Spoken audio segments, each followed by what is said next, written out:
All right, what's up, guys? Another day, another matchmaking video. My second video of the day. We're going to be matchmaking the middleweight division today. So as you can see, I have the top 15 on the left. The champion, Drickus du Plessis. And we're going to start off with him. I think it's obvious who he should face next. Drickus should face Khamzat Chimaev. Now, I know a lot of people are going to say he should face Sean Strickland. It had a close fight and whatever you want to say about that. But listen, if you look at the recent wins, Strickland had a pitter-pat decision over Paulo Costa, whereas Khamzat went in there and destroyed Whitaker in the first round. Broke his teeth, which I know he has a teeth problem, but still, no one's ever destroyed Whitaker like that. No one. So he completely destroyed the best anti-wrestler in the entire division and proved that he's legit. So I think Khamzat should get the next shot. Not only that, Drickus is also calling for Khamzat. So I think this is the fight the UFC is going to make. And as far as a prediction for this fight, look, at the end of the day, I know Drickus is strong. He's stronger than Whitaker, and he's bigger than Whitaker, but I'm still going to pick Khamzat to ragdoll him in the first round. I predicted that for Whitaker, and I'm going to predict that for this. If Drickus can shock me with his Looney Tunes style and defeat Khamzat, then respect to him. But for me, I got to pick Khamzat until I see somebody stop that grappling. And fair enough, you could say you could bring up the Usman fight, but let's not forget he was sick in that fight, and he broke his hand. So how does he look if neither of those things happen? How does Khamzat, therapist Khamzat, Dr. Khamzat look 2.0? Either way, this is going to be a banger of a matchup. I can't wait to see it, boys. Speaking of the man of the hour, Sean Strickland. He can fight the winner of DDP Khamzat. That's totally fine. Listen, Sean Strickland's kind of been being a Karen about his title shot. He lost a fight to DDP, and then fair enough, he won a fight against Costa. But you need to be on a win streak, in my opinion, to get a title shot. A streak, not just one win. Listen, at the end of the day, fans are arguing, dude, Sean arguably won that fight against Drickus. It was so close, need to be a rematch. Look, man, at the end of the day, you have 25 minutes to finish a fight. If you don't finish a fight and it goes to the judges and you lose, that's on you. Call me a casual for saying that, but at the end of the day, Sean Strickland does not deserve the title shot over Khamzat Chimaev, in my opinion, right now. I don't see an issue with him sitting out. He's okay with sitting out. Let that fight play out, and then he can fight the winner. I'm totally cool with that if he wants to sit out. I like Sean Strickland, but let's be real, his fighting style is not the most exciting. If he talked like he fought, or if he fought like he talked, then he'd be one of the most exciting fighters, but he just throws jabs and teeps for 5 rounds. Either way, Strickland can get a title shot after Drickus Khamzat comes out. So let's move on to the next one, guys. I got Israel Adesanya versus Nasser Imavov. Now, I know this fight was rumored to be booked for UFC Australia, maybe. I could be wrong. Or the Saudi card. Was it a Saudi Arabia card? I think that's what it was. So Izzy versus Nasser Imavov. Nasser on a win streak since he lost to Strickland. And Izzy's 1-3 in his last 4. But listen, honestly, I know you guys might think I'm going to pick Imavov. I'm actually going to pick Izzy. I think Izzy beats Imavov. Imavov showed really bad fight IQ in moments against Brendan Allen, and he also doesn't have the best cardio. So I think Izzy has really good cardio, and I think he can outpace and outstrike Nasser. I think he's a better striker than Nasser Imavov. And people are going to talk about the grappling because Drickus just kind of ragdolled Izzy in the grappling. Listen, Nasser Imavov's not a grappler. He's a striker.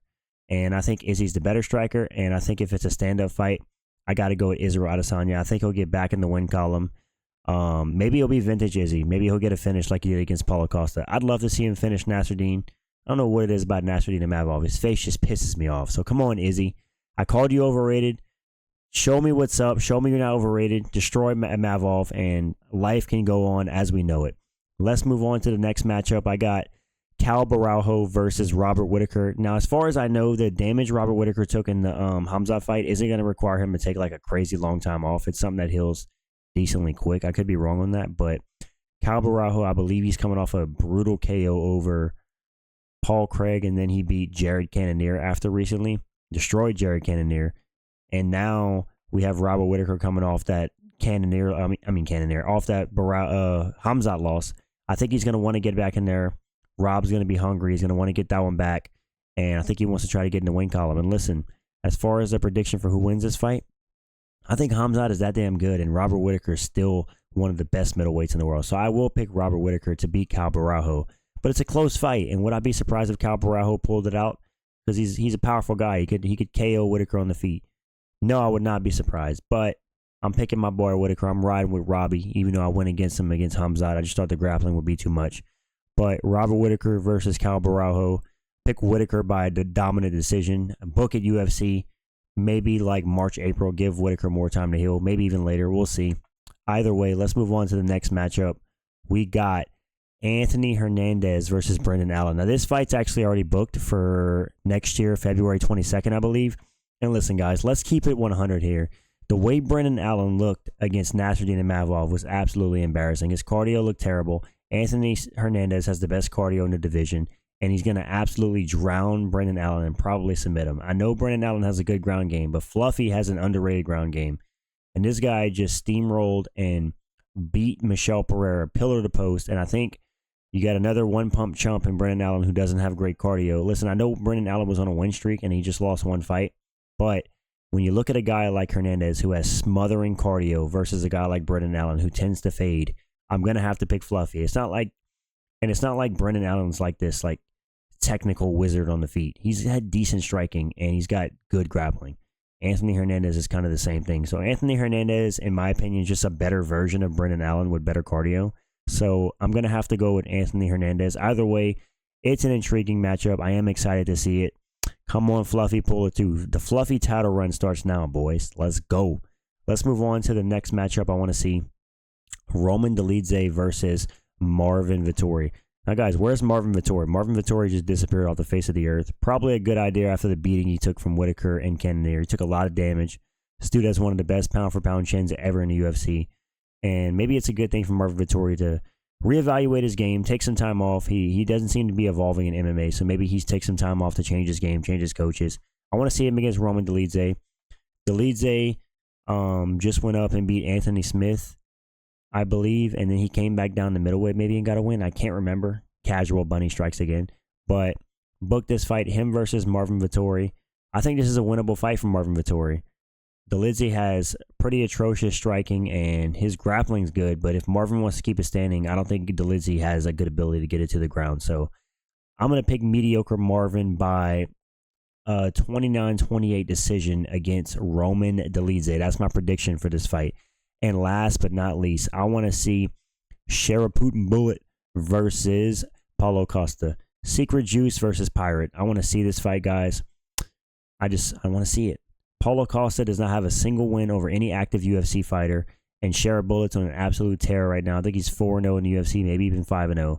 But he's undefeated. And listen, people are saying the second he fights a good grappler, he's going to lose. Paulo Costa's not a good grappler, so I think it can be an entertaining fight on the feet. I think Sherbet Bullet would win. At this stage in Paulo Costa's career, he's not taking MMA seriously. He's pulling out of fights. He's being inactive. He doesn't have a single win over anybody in the UFC, as I mentioned. So Paulo Costa needs to defend that ranking. He's been in the rankings forever, even though despite not winning fights. He's number 11, I believe. I know he's had competitive fights with guys like Whitaker to some degree, but Paulo Costa's not getting wins. And at the end of the day, you have to win to hold your rankings. So I would pick Sherbet Bullet to outstrike and outwork Paulo Costa.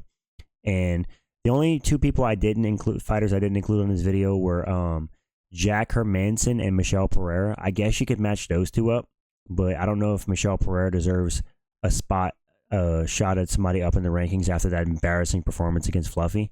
Dude's an absolute one-pump chump. Gassed out in the first, 2 minutes of the fight and got brutalized by Fluffy. Either way, these are the matchups I want to see, guys. Let me know who Hernandez and Michel Pereira should fight in the comments. Thank you guys who came out to the recent stream and showed all the support and all the love on the videos, the subscribers, the comments, the likes. I see you guys. I really appreciate it. The channel's growing. Thank you guys so much. Drop a like if you enjoyed, and I'm out, guys. Peace.